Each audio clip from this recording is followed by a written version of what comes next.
What I hate is when someone tells you that something will work really well, but they don't tell you how to do it for yourself, right? So it's like gatekeeping without gatekeeping. And I feel like a lot of people are doing that lately about talking about romanticizing your life. I think if you want to romanticize your life, you actually need the steps to know that. So I'm going to give you guys a very detailed list here on what we're going to do and the steps we're going to take to actually romanticize your life and what's going to work for you. So the very first step is going to be that you need to figure out exactly what you would like your ideal life to look like.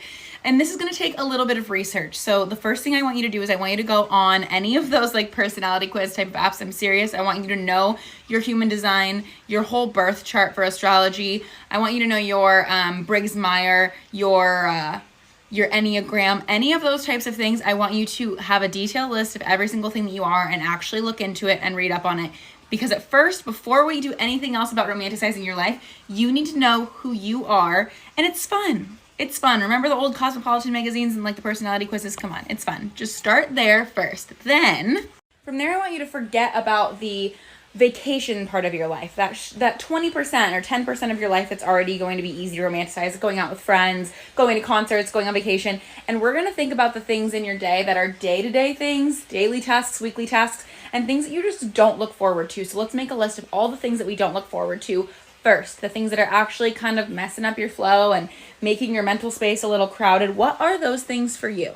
Then you're going to take those things and you're going to find ways to make that activity or that daily task funner, more aesthetic, more exciting, make it feel good. And I want you to go back to some of the things you learned about yourself when you took those personality quizzes and you figured out maybe you're a vintage baddie or you are a cottagecore type of gal.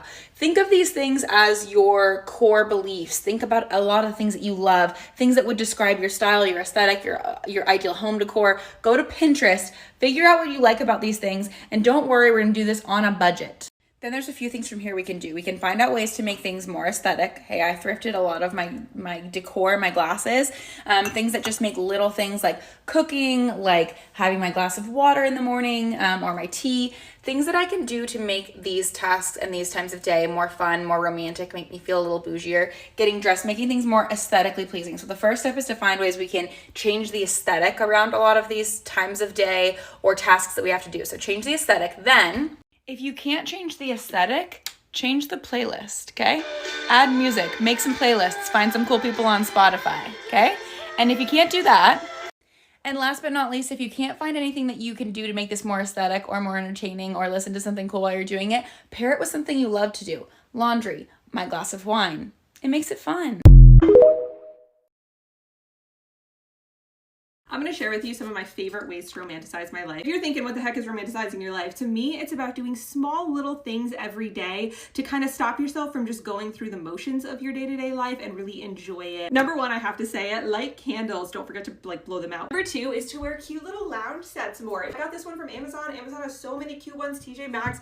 And then when you're lounging around your house in a cute outfit, you just feel a little bit more put together. Same thing goes for going to sleep. Instead of going to sleep in a big baggy old t-shirt, which trust me, I do. When I do instead pick out like a cute little matching pajama set, I just feel so much better going to sleep, waking up. Put on a cute outfit when you're going out to run errands or meet a friend for coffee. I feel like I'm always the one to just grab leggings and a sweatshirt and some sneakers and call it a day. And yes, sometimes I like that, but I find that if I actually put on jeans and a cute sweater, maybe some cute boots, or in the summer, like a little sundress, like it just elevates my mood so much. Next, I have to say, get yourself some fresh flowers. That has become one of my favorite habits, is every week or every other week picking up a new fresh bouquet of flowers from the grocery store. Not only does it make me happy to do the activity, but then every morning or every time I walk into my kitchen and I see them, it puts a smile on my face. Okay, this next one's like a little mind game, and I've actually I think I talked about this in a video a while ago, but I saw a few people comment it, which made me so happy because I think this is one of the best techniques, and that is to literally pretend that you're in a movie.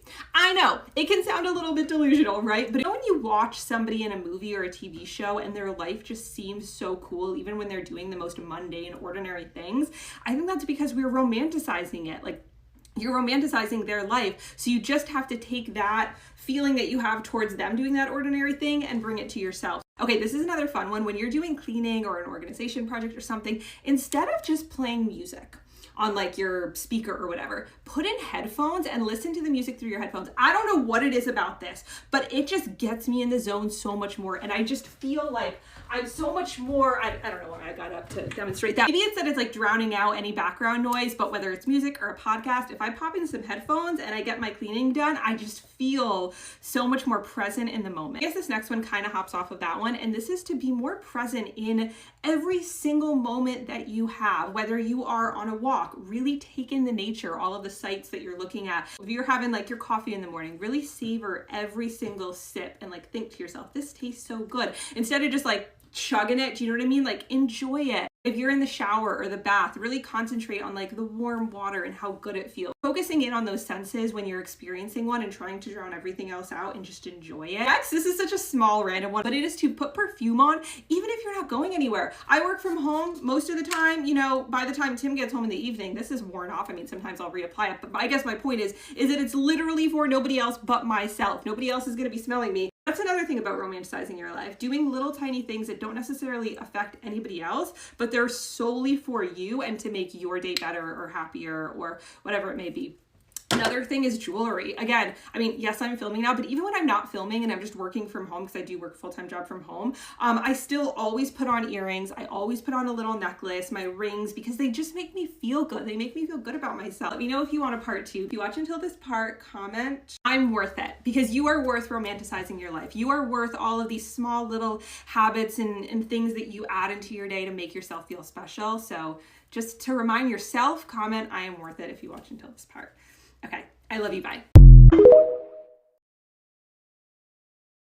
Here are some girly things I do to romanticize my life. Okay, my ideal life, I want to live in luxury. I want to have a soft life. And this is how I have like given myself a little bit of a mindset of softness. Number one, it was definitely redecorating my room and having white bedding. Just having neutral and white colors changed the whole atmosphere in my room and gave me a sense of luxury. Number two, it's always having my nails and my toes done. An absolutely must. I used to always have my nails done and I never used to have my toes done because I used to be like, well, it's not summer. Who's going to see my toes? You are going to see your own toes. Get them done, sis. Next, it is these matching PJs. Having matching sets are just the best and allow me to romanticize my life effectively. Next is jewelry. Having jewelry on just makes me feel like that girl. Comment for part 2. I spent so many years of my life waking up first thing in the morning, dreading the day ahead, not wanting to do school, work, or whatever my responsibilities were that day. I constantly felt like life was boring. And I haven't felt that way in a very long time, and this is why. I finally learned how to romanticize my life, and before you run away, let me teach you how to do it and why it's actually going to fix you up and transform everything. Romanticizing your life is simply the process of creating joy in your life rather than relying on finding it through fleeting moments or things or people. It's about being intentional and carefully curating your days rather than just going with the flow and allowing things to happen to you. There are so many tips and steps to this process, but I'm just going to share with you 2 of the most important mindset shifts you need to be able to do this. The first one is called the how do I make this moment as juicy as possible mindset. For example, let's say you need to do some reading. Instead of viewing it as a simple chore, something else to just tick off your to-do list for the day, you're going to add to the moment. So when you read your book, you're going to play some jazz music, light some candles, set the mood, wrap yourself in a blanket, and read this book. Instantly, the entire moment is elevated. You have now made this an entire event. You're living like a movie character. And this goes for everything. You got to get work done, go to a nice cafe, work in a fancy hotel lobby. You got to leave the house, wear your best outfit. Mindset shift number 2 is to start changing the narrative of every frustrating moment that comes into your day. Because we can't avoid them, but we can change how we feel about them and how they affect us. So when you encounter annoying situations like delays, having to wait for somebody, being stuck in traffic, you get to decide whether you're going to allow that to ruin your day. So instead, when you're stuck in traffic, you're going to play an audiobook, you're going to phone a friend, you're going to play an inspiring podcast, and instantly you've now gotten something out of that once annoying mundane situation. You're learning something, you're not bored, you have something to do. Basically, every single time something goes unexpectedly, you're going to look for things to get out of the situation and how it can make your day better. There's so much more advice I can give on this topic, and I already have. You can watch the full video on my YouTube channel. These are the little luxuries that help romanticize life. First up is a chic journal or notebook. So I journal every morning and I have always a really beautiful journal that I'm excited to use. And then in terms of notebooks or like, places where I write down my to-do list, I love this one from Pilates by Bryony, and then this one from Mind Your Business. These are my two favorite planners. There's really something to having beautiful hand cream. I'm someone who has hand cream in basically every room of the house, and it's always something different. I love Cydia. Obviously, Aesop is such a classic.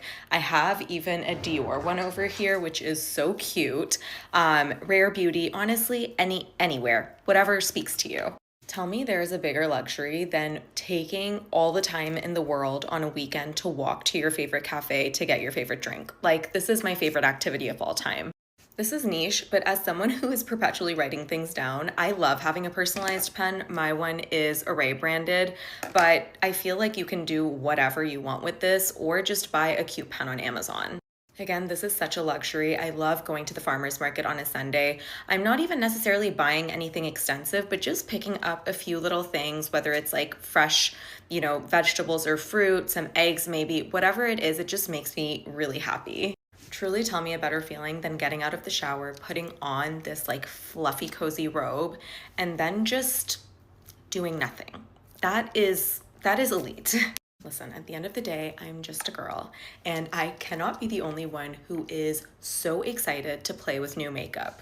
Like, I just got a new lip liner, and when I tell you I woke up excited to use it, I mean, there's just something to it, you guys.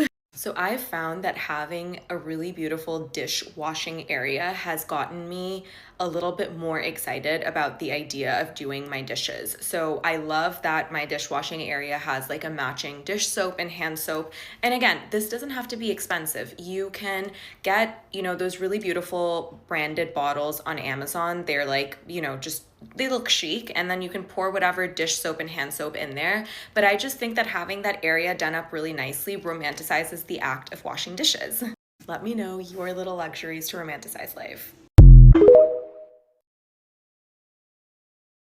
I'm a big believer in romanticizing the small things about your life, so these are some things that I do to romanticize mine that you can do as well. I love candles in the morning. As soon as I wake up, I make the bed and I put a couple of candles on, and that's how I get ready in the morning. Do my skincare like that, do my makeup like that, do my hair like that. I think just setting a little vibe for yourself is really important. Another thing that sets a vibe is listening to jazz in the shower. Take that time for yourself. It's so nice to listen to music that's high frequency, that's positive, instead of like loud screaming music, and it will set the vibe for your day. I also find it really feminine to do that. Have your tea and your coffee in a saucer and a teacup. I think that this is so cute. I make my tea in a little teapot, like a little mini teapot for one. Small luxuries or little luxuries are a thing that I just do all the time now. Stuff like, instead of getting a cheap hairbrush, get a nice hairbrush. Instead of cotton pillowcases, get silk pillowcases. Instead of a cheap hand cream, get a nice hand cream. Not that much different in price, and you're going to buy the things anyway, so you might as well enjoy the things as you use them. And then it's not just putting hand cream on or brushing your hair. It's, you brush your hair with a nice hairbrush and you feel nice about it, or you put on your lovely luxury hand cream and your hands feel great. There's some things that I do, but please let me know if you have any more. Okay, this might be an unpopular opinion, but when you start switching your attitude from I hate my 9 to 5, I hate working corporate, I hate having to commute, blah, blah, blah, blah, blah, and you start switching it to your mindset of, I'm so grateful to have stability. I'm so grateful to have coworkers that I like working with. I'm so grateful to have the money I do and make the money I can. It really changes your overall outlook on your corporate job. I'm not like sitting here romanticizing the rat race whatsoever, because I want out eventually. But for me to sit here bashing my job, I can't do it, because I actually love my job and I love having stability. And I love that I was able to afford certain things at a certain age because of my job. But start switching your attitude from I hate this to it's a privilege to have a corporate job. It's just like, why be so negative when there's already so much negativity in the world? And start, being grateful for your everyday routine, because a lot of people don't have it, or they don't have the opportunity to even think it. So that's it. Monday motivation. Have a good week, you guys, and let's make this money. The ultimate guide to romanticizing your life, because if you think your life is boring, no it's not, you're just not doing it right. Okay, number one, when you wake up first thing in the morning, put on a 2000s movie inspired playlist while you like get ready and stuff. This is gonna make you feel like you're the main character. Actually get a scrapbook and collect little things from your life to stick it in. Print out photos, make it cute, put down washi tape. Next, stop saving the best things for a better time, because remember when we were kids and we had like a bunch of stickers and we would save the best ones for last and they never got used. Use your favorite perfume, use your favorite lip gloss. Life is short, don't wait. Start a private Instagram diary. Make a private account and only let yourself follow it, or like maybe other people if you want. Start doing weekly dumps, daily dumps. Create daily episode titles for your days. Pretend your life is a TV show, so like season 1, episode 1, a wardrobe catastrophe or something, I don't know. Maybe write down in a notebook like episode summary, and it could be like a summary of your day. Pretend you're a YouTuber and like start little vlogs, or maybe start a TikTok page. Take yourself out on dates. Go see a movie by yourself. Go to a new restaurant by yourself. Go to a cafe. Buy yourself flowers. Make a Pinterest board, but only put photos from your own camera roll on it, and then name it like, say if your name is like Emily Core. Get a digital camera, because something about the photos just hit more different than iPhone cameras. Like the vibes of this, these are all my camp photos, like that is so nice. As the seasons change, do season related things to romanticize that. If it's autumn, do some baking, get like an autumn candle. If it's summer, get a summer room spray, go swimming obviously. Use one perfume at a time, but don't use it up all the way, so in a couple years time when you go back and smell it, like it'll just all be memories of that specific era. Genuinely go out and touch grass. Go outside at least once a week, go for a walk, or even just sit there, listen to music, read a book or whatever. You're genuinely gonna feel so much better. I think we all do this one, but put on some music when you're like traveling on a bus or in a car and just stare out the window and pretend you're the main character. Actually try out new hobbies, because I see so many comments of people saying like, I'm so scared I'm gonna get judged, I'm gonna be so behind. You shouldn't care about what other people think. Like, you're the one that's putting yourself out there and trying new things, and you should be proud of that. Honestly, if you want to do it, just do it. Who cares? Doesn't have to be something big. Maybe just like print out some coloring sheets and do some coloring in your spare time or something. And learning new things actually help with preventing dementia. I know we're sick of hearing it, but gratitude genuinely helps so much. Don't laugh at it until you've actually tried it. Let me know if you want a part 2.